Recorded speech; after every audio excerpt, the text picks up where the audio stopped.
Welcome to In Focus with Ejaz Haider. We begin tonight with a discussion of COVID-19 around the world and here at home. The New Zealand Prime Minister, Jacinda Ardern, said she did a little dance after knowing that no one in New Zealand had tested positive for coronavirus for the last 17 days. This is great news for New Zealand and a fabulous Prime Minister who won worldwide respect for her handling of the terrorist attack in Christchurch. That said, New Zealand has 3 million people.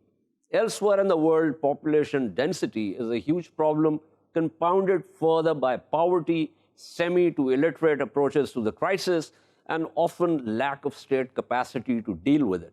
The death toll and cases in Brazil continue to rise. The US toll has gone well past 100,000. The global death toll is a little over 400,000, and recorded infected cases around the world have crossed 7 million. India is opening up, even though cases are rising exponentially. Here at home, cases have begun to rise sharply after the federal government decided to open up for Ramadan and Eid. There are conflicting reports about patient load and hospital capacity. One of the arguments for early lockdown was precisely to contain the spread so the healthcare system won't get stressed and overwhelmed. After that hammer, it was about smart lockdowns and opening up, depending on what the evidence was, the smart dance, if you will. An Imperial College study published in Nature Research says restricting measures imposed by governments in 11 European countries have averted the deaths of more than 3 million people. Our results show that major non-pharmaceutical interventions, and lockdown in particular, have had a large effect in reducing transmission, say the authors of the study. WHO has warned against taking the foot off the pedal, essentially that this is far from over. To take the discussion forward, we are joined by Dr. Hayat Khan, who's a pulmonologist, joins us from Lahore. We also have with us Dr. Zarfishan Tahir, who's the Dean of Institute of Public Health, and she is also in Lahore. Thank you to both the panelists. Let me begin with Dr. Tahir. Dr. Tahir, there's been, when this started, there were lots of unknown unknowns, and there were also lots of known unknowns. So slowly and gradually, over a period of 6 months, researchers and other experts, including doctors, have found some evidence of how this works out. Now, give me a sense of, in terms of a strategy, give me a sense of how you think the government has fared so far. Thank you very much for taking me on the program. Government has been striving very hard to combat this pandemic, COVID-19 pandemic. And luckily, by the time this pandemic it hit and it reached Pakistan, we had a number of stories and we have a number of strategies in front of us. And our government, they were wise enough to pick up good strategies, good points from each of the strategy success stories, and they adopted all of them. So presently, we have been looking for the cases, which are actually the patients, and then we are trying to find the strategy that is focusing on finding out the cases and the patients, and then finding out their contacts, and then keeping them either in the quarantine or keeping them in isolation if these are the patients. So that is one of the strategies to break down the chain of transmission. And they have been working very hard on this.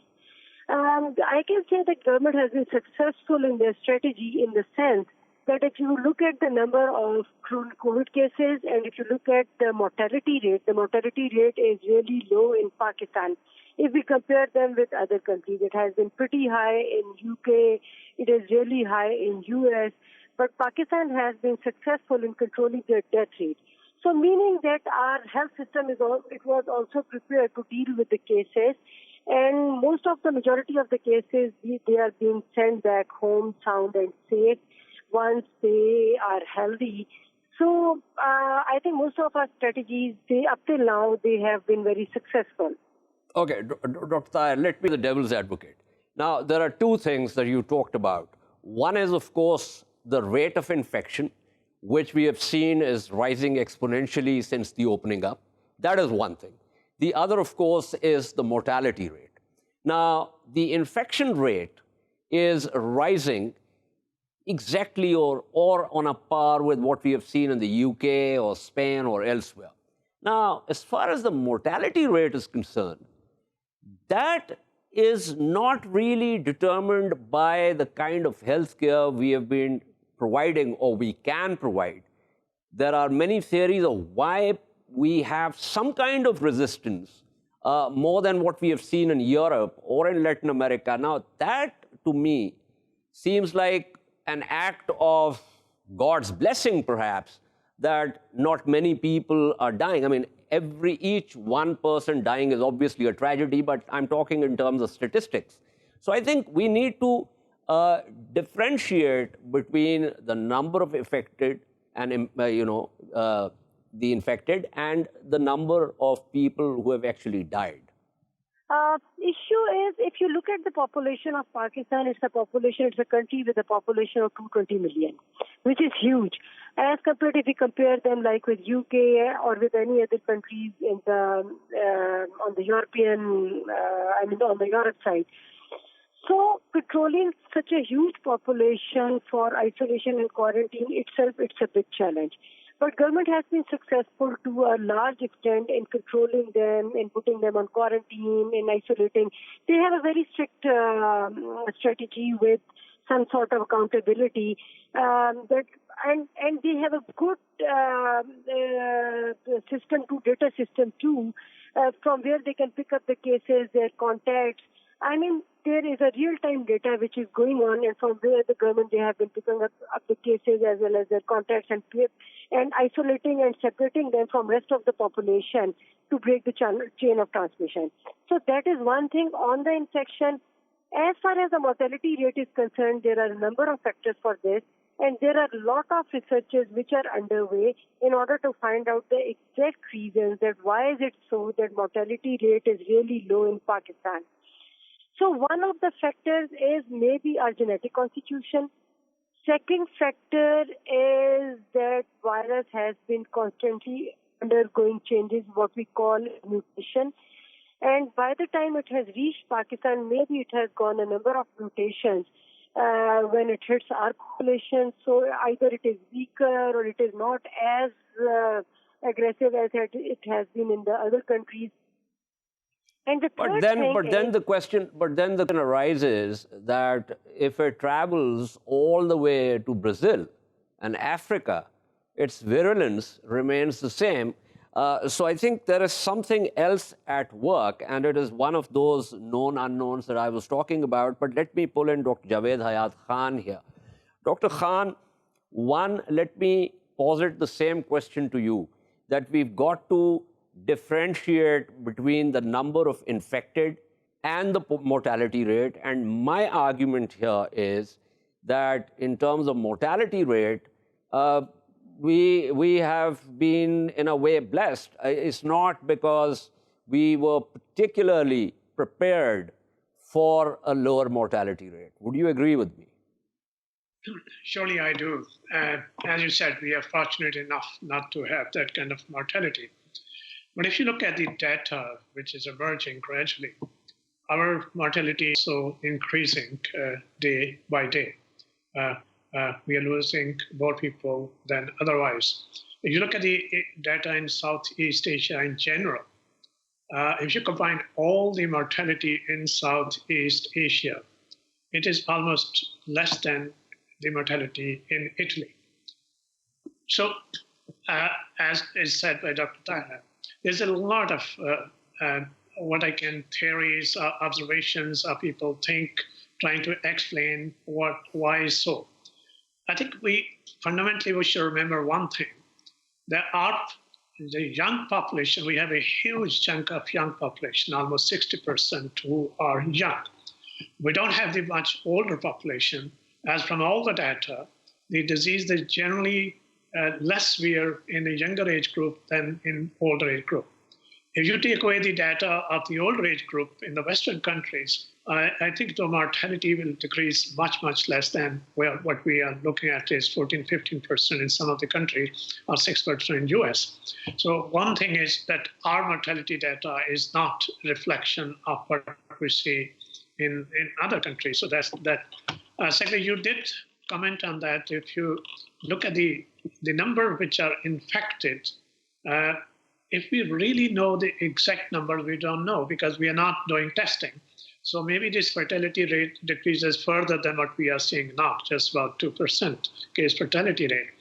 It, as I said, there are a lot of speculations from the malaria region to the BCG vaccination, to the innate immunity, to childhood infections, to the cross immunity. There are so many. But each and every argument has been dispelled because the other countries which go through the same phases, their mortality is much higher. So it still need to be seen what is the main factor which is common in South Asian countries with resulting in less mortality. We are the same, India is the same, Bangladesh is the same, Sri Lanka is the same. We don't have that kind of mortality in this region. Absolutely, I agree with you. But interestingly enough, data in Europe, especially in the UK, suggests that people from the Caribbean, people of South Asian origin, especially Bangladeshis, are at a higher risk, and their mortality rate is nearly double that of the white British. And this was something that I discussed with a couple of experts 2 weeks ago. And both of them were of the view that this is something very interesting and strange, because if we are talking about the genetic makeup or similarities in the gene pool in a particular area, and if we have a lower mortality rate in Pakistan or in India, and even less so in Bangladesh, then people from these countries in the United Kingdom should also have been less prone to this kind of mortality rate, but there the mortality rate is double. So one of the things that we have so far determined is that even experts, despite all the research, there are many unknowns, and no one really knows what. For instance, just yesterday, 2 reports came out, and expert reports, and one report said that the asymptomatic are the lesser spreaders of the virus, and the other report said precisely the opposite. So I want to find out from you, Dr. Khan, that are we also doing some indigenous research here in Pakistan, or are we only relying on what we are getting from outside?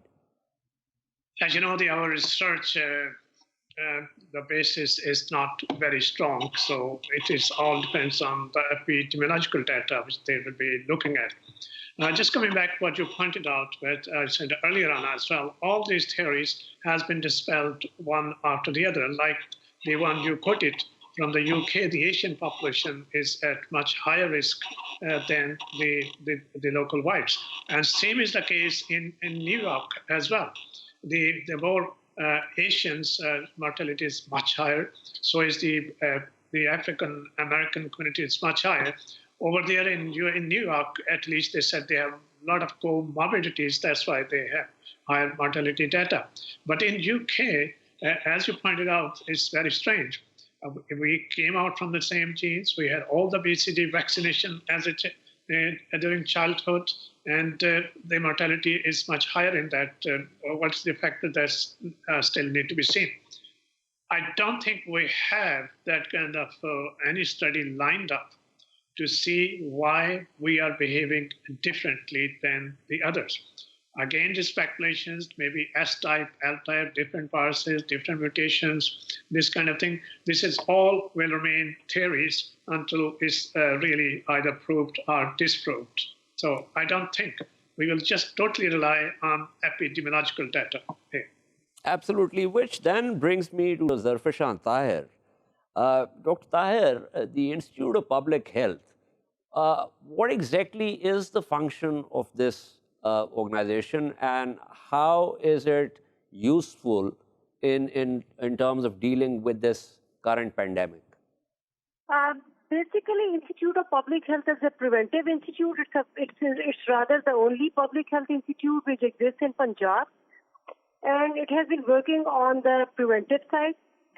Plus, we have also got for this pandemic, particularly for this pandemic, we have got a BSL-3 lab that has been established during these days just a few months back.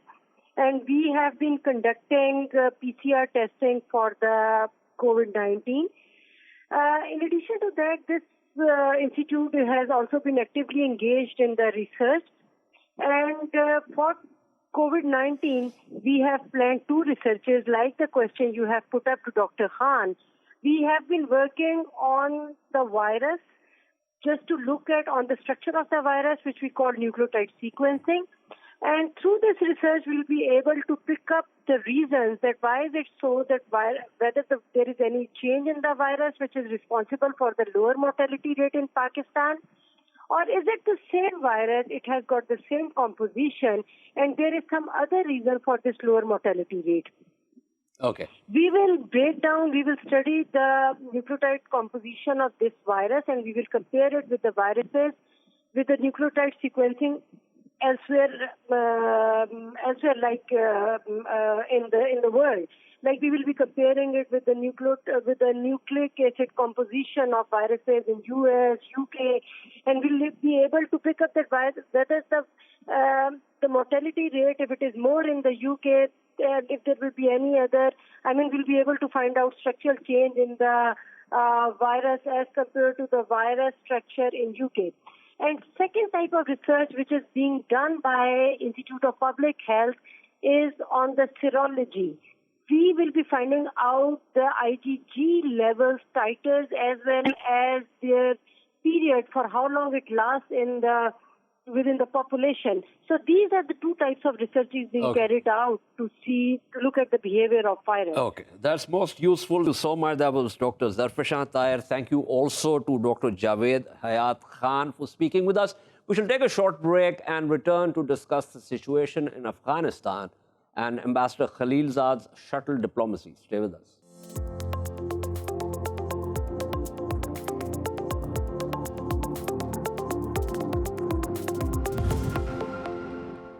Welcome back to In Focus. Earlier today, Pakistan Army Chief General Qamar Javed Bajwa and DG ISI visited Kabul and met with Afghan President Ashraf Ghani. The meeting comes days before Intra-Afghan talks. On June 7th, the U.S. Special Envoy for Afghanistan Reconciliation, Zalmay Khalilzad, met General Bajwa in Rawalpindi. A U.S. Embassy readout said in a meeting with Chief of Army Staff General Qamar Javed Bajwa, Ambassador Khalilzad discussed steps required for the start of intra-Afghan negotiations. The two took note of recent progress created by the Eid ceasefire and accelerated prisoner releases, as well as reduced violence ahead of intra-Afghan negotiations. Ambassador Khalilzad expressed his appreciation for the role Prime Minister Imran Khan and General Bajwa are playing in support of peace in Afghanistan. Later the same day, Khalilzad and commander of NATO's Resolute Support Mission in Afghanistan, General Scott Miller, the group's spokesperson, Sohail Shaheen, said their leader, Mullah Baradar Akhund, discussed the prisoner release and intra-Afghan talks. Shaheen also told the media that the Qatari delegation led by Mutlaq al-Qahtani also participated. General Bajwa's Kabul dash seems to suggest that the pace is picking up on taking the February deal forward. To discuss the situation further, we have with us Ms. Ayesha Farooqui, who is the spokesperson for the Ministry of Foreign Affairs. And we also have with us Matthew Bryza, who is a former U.S. ambassador and joins us from Istanbul. Let me first go to Ms. Farooqui here. Ms. Farooqui, this seems to suggest that the pace is picking up. What I indicated in my opening, is that a sense that you would agree with? Well, Ejaz, as you know, that we have been consistently saying that the signing of the peace agreement between the U.S. and the Taliban on 29 February presented a historic moment in this long-running saga for peace process to move further. And you know that between then and now, there has been consistent effort that the peace agreement and the steps that were agreed upon should be implemented and the pace should pick up. So now we see that there is movement forward after the recent discussions between the parties concerned, President Ghani and, of course, Abdullah and the the High Council formed for negotiation. So we see definitely a momentum gathering pace. So report suggested that on the agenda was also the repatriation at some point of Afghan refugees in Pakistan. This is when Ambassador Khalilzad met with General Bajwa. Is that also on the agenda? Or, is this going to be sequential, consequent to where the talks intra-Afghan dialogue goes, or is this happening simultaneously? Definitely, it is something that is important for us, and of course for the Afghan government also, I'm sure. You recall in February we had an international conference that marked 40 years of hosting Afghan refugees in Pakistan, to which the UN Secretary General was also there, and of course representatives from Afghanistan and other international partners. And there also, the conference had reinforced that there were international efforts. It has to be a collective responsibility to ensure a timely return of Afghan refugees in Pakistan with dignity. And for this, the conditions have to be established that they can return and reintegrate as part of the Afghan peace and reconciliation process. So this is something definitely that is part of our talking points with Afghanistan, and we hope that as the peace process moves forward, this would also, in synchronicity, move forward. Are we also talking to the Afghan government with reference to some of the terrorist groups, TTP, its affiliates, some other groups that have linked up with Daesh, and that are operating from the Afghan soil? Well, you see, we have a mechanism, bilateral mechanism, under the APA-PPS mechanism that you would know, and it has political, diplomatic, military, economic, and trade, refugees. It has 5 working groups. And under this bilateral mechanism, matters that pertain to this is also very much a part of the conversation. Okay. Thank you so much. That was Ayesha Farooqui, the spokesperson for the Ministry of Foreign Affairs, speaking with us. Let me go straight to Ambassador Bryza here. Ambassador Bryza, there's been a lot of criticism of this policy of withdrawal and, even from within the U.S., a number of experts. I remember I had Sydney on my program, David Sydney, who you know well, and he said this is a bad policy, but it seems to me that it is gradually bearing fruit. Is that the sense that you also get? Yeah, just in these last couple of days. I mean, I've so enjoyed all of our conversations about this agreement, and I've been skeptical from the beginning, sensing that this was something essentially the Trump administration forced upon President Ghani and the Afghani government without really any serious consultation.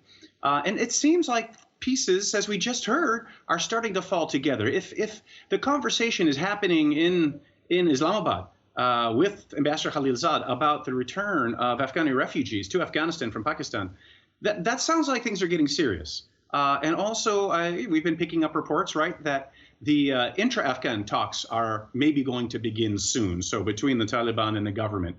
So, yeah, that sounds like maybe some momentum is building. I sure hope it is. Absolutely. Now, as a practitioner, Ambassador Bryza, you understand that when we talk about negotiations or when we talk about talks, there's obviously, we are implying a situation where there are different sides and no side is strong enough to dominate on the ground and otherwise. So this criticism that, talks were started with the Taliban, I was one of those who thought that, what is the alternative? Because, if you go to the ground and you've fought for 19 years, is this fight going to go for another 10 years? And where exactly will it go? So I think from that perspective, it seems to me that this is one of those areas where I would give some marks to President Donald Trump. Well, I do give him marks for that, and just in general for shaking all of us in the Washington, or well, now I live in Istanbul, previously Washington foreign policy community, whose sort of reactive response is always, we have to be there until the job is done, we have to do it right, and previously. Unsuccessfully, the U.S. policy was to try to recreate some sort of a democratic political structure in Afghanistan. By the way, Ambassador Khalilzad was the head of that process back in the Bush administration as well. So now the approach is much more pragmatic, as you're saying. However, having been a mediator in a peace process as well in the South Caucasus, in several of them, what we always tried to do, even when we had one side that we knew no side could dominate, and one side had very firm convictions, like it's unacceptable that we recognize the independence ever, let's say, of the region of Nagorno-Karabakh of Azerbaijan, still we were able to convince the Azerbaijani government to give a little, to create some constructive ambiguity that would allow the other side to save face, in this case Armenia. So what I didn't like about this current process was that there was no talk at all about the Afghani government. And it was the United States working essentially with, you could call them separatists or usurpers or non-democratic forces, without any real credible hope on the horizon that intra-Afghani talk process would begin. I mean, there was talk, there was hope about it, but never a clear idea of what the mechanism would be to make it happen. So, but otherwise, I agree with you. We do have to give the Trump administration credit for pushing this forward. Yeah. Okay, let me pick up a very apt term that you use, constructive ambiguity. Now, I would argue that given that there was no win on the ground, and given that President Trump, for political reasons, wanted a win somehow to sell to the domestic audience, and decided that he's going to go for talking to the Taliban. But the ambiguity was about the fact that this particular process, the first phase, necessarily was in a way contingent on the fact that the Taliban will ultimately have to talk to the people in Kabul. And now what we're looking at in terms of the intra-Afghan dialogue is the fact that you have the government, but you also have other stakeholders, and that's perfectly fine because it's not just the government in Kabul. They also have very bitter political opposition in Kabul, which is very different from the Taliban, and which is a completely different ballgame altogether. But those people also have stakes in wherever the process is going to further go, and ultimately what kind of political configuration is likely to come out of that process. Yeah, that's true. In my experience as a practitioner, however, when there's a government that's elected, flawed as it may be, of a state that the U.S. recognizes, the U.S. is almost always in favor of territorial integrity, like all nation states, almost always, and will always, in these cases, assume that the elected government has to represent all of the citizens of the country, even disparate opposition groups, and that those who are not in power are just going to have to go along with the decision of the government in power. So what was unusual here was that, for me, and I thought inappropriate, is that it didn't seem like the Trump administration's heart was really in it in terms of getting the intra-Afghan talks not only started but finished. And if you go back and look at the record, I don't think there's any statement that has ever said that the U.S. will only pull out all of its troops if there's an intra-Afghani agreement. What the U.S. has said is as long as talks have begun. So that to me is a sign that, again, at the end of the day, no matter what the outcome in terms of the intra-Afghani process, President Trump doesn't care and he's taking the U.S. troops home. And I think that is mistaken because just in terms of American national interest, if you believe the mission that President George W. Bush first articulated, which is to destroy or defeat terrorists outside the U.S. so we don't have the attacks again on the U.S. homeland, and if President Trump meant that, when he said we've got to restore that original mission and get away from nation-state building in Afghanistan, well, then it's contradictory to say, well, but we're going to leave no matter what, even if there isn't a final agreement between the Afghan parties. That is a point that I am prepared to concede, but thank you so much for insights, Ambassador Matthew Bryza. Always a pleasure speaking with you. I'm also joined by Najib Sharifi, who is an analyst, joins me from Kabul. Mr. Sharifi, thank you for being on the program. We get the sense that, with Ambassador Khalilzad talking to General Bajwa and also to the political government, and then the army chief and the DG-ISI going to Kabul earlier today and meeting with President Ghani, that it seems that the pace on the intra-Afghan dialogue and reduction of violence, moving towards a ceasefire, that pace is picking up. Would you agree with that sense?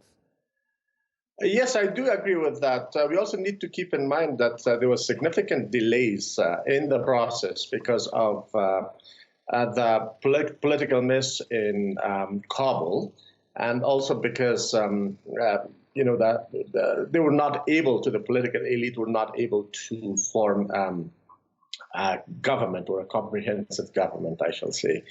But now that this has taken place, and we have Dr. Abdullah with a very strong mandate to lead the peace process. We expected it to pick up. We also need to keep in mind that the U.S. is very much in haste for this to proceed as soon as possible, because I don't want to go into the reasons. But yes, this has picked up, and we see a very fast pace that activities are taking place. Okay. So, Mr. Sharifi, now with this meeting earlier today between the Pakistan Army Chief and President Ashraf Ghani, what is your sense of, a certain kind of timeline on the intra-Afghan dialogue? Well, it will be very difficult to speculate on that timeline, but one thing that we need to keep in mind is that we still don't have the necessary trust between all parties, particularly the elites or the government in Afghanistan and Pakistan. So I believe, that this will take quite a while. I don't think, or I don't believe that we will reach them or achieve the milestones very fast, because significant amount of work needs to be done in terms of building the necessary trust and confidence so that the process moves smoothly. No, I agree. I agree. It's a difficult situation, but it's interesting that after Ambassador Khalilzad left here and went to Doha on Sunday, the Taliban delegation not just met him, but also the commander of the Resolute Support Mission, General Scott Miller. Do you think that's a significant development? It is a significant development. Well, there is one other factor that needs to be considered here, and that's the military engagement. I believe the main reason behind presence of the commander of Resolute Support in the talks is to provide the needed assurance that the U.S. will not engage in military action. But we have had in the past couple of weeks and months allegations and accusations by the Taliban that the Afghan government is waging attacks, and they have also accused Resolute Support of supporting the Afghan government in terms of conducting military actions. Well, I believe that the presence but let me interject, Mr. Sharifi, here, because the Resolute Support Mission statements were very clear that the Afghan forces operating, if they come under attack, they will be provided support by the Resolute Support Mission. And I think this is something that was very clear to the Taliban. That's correct. But we also need to keep in mind, that the Taliban have not stopped their attacks. In the past couple of weeks, particularly, we have witnessed numerous attacks that have been waged by the Taliban. There was even an attempt by the Taliban to capture the city of Kunduz in just almost 10 days ago. So I believe there is still a lot of, murky areas where the way the terms were agreed on, I don't believe that's being implemented exactly the way those terms were agreed on. Yeah, but that is something precisely because the situation is wicked with so many stakeholders, also the spoiler effect, that talks are so important. And one of the reasons I said in my opening also, and when I questioned you, was that it seems to me that the pace is now picking up because there's seriousness in terms of Khalilzad coming here, the army chief going there, meeting with Ashraf Ghani, and Scott Miller and Khalilzad going and meeting with the Taliban in Doha, and the Qatari delegation also there. So it seems to me that there are multiple parties now that are interested that this deal should be followed through. And the next stage obviously is the intra-Afghan dialogue. But on that, my question to you, Mr. Sharifi, is that it seems that fortunately the internal differences in Kabul, not just President Ghani's political opposition, but also his main rival, Abdullah, seem to have been worked out. And that is one of the reasons that Abdullah is now the focal person to deal with the intra-Afghan dialogue. Yes, that's correct. The fact that the political disputes in Kabul were resolved, that's a significant factor in terms of expediting of the activities or affairs related to the peace process. And at the same time, as I said earlier, the U.S. is pushing very vigorously so that things happen as soon as possible. But we need to keep in mind that we still don't have the necessary trust between various stakeholders. And in the absence of necessary trust, I don't believe we'll be able to achieve the set goals, no matter how fast activities take place, because peace is, at the end of the day, is a process, and one of the significant steps or components of this process is trust and confidence building. Absolutely, but there is no trust, but at the same time, you need to talk in order to build that trust, so it's difficult to see what the direction of causality is. But thank you so much. That was Najib Sharifi speaking with us from Kabul. This is all from In Focus tonight. We shall see you tomorrow at the same time. Keep following our latest updates on social media at indus.news. Good night and goodbye.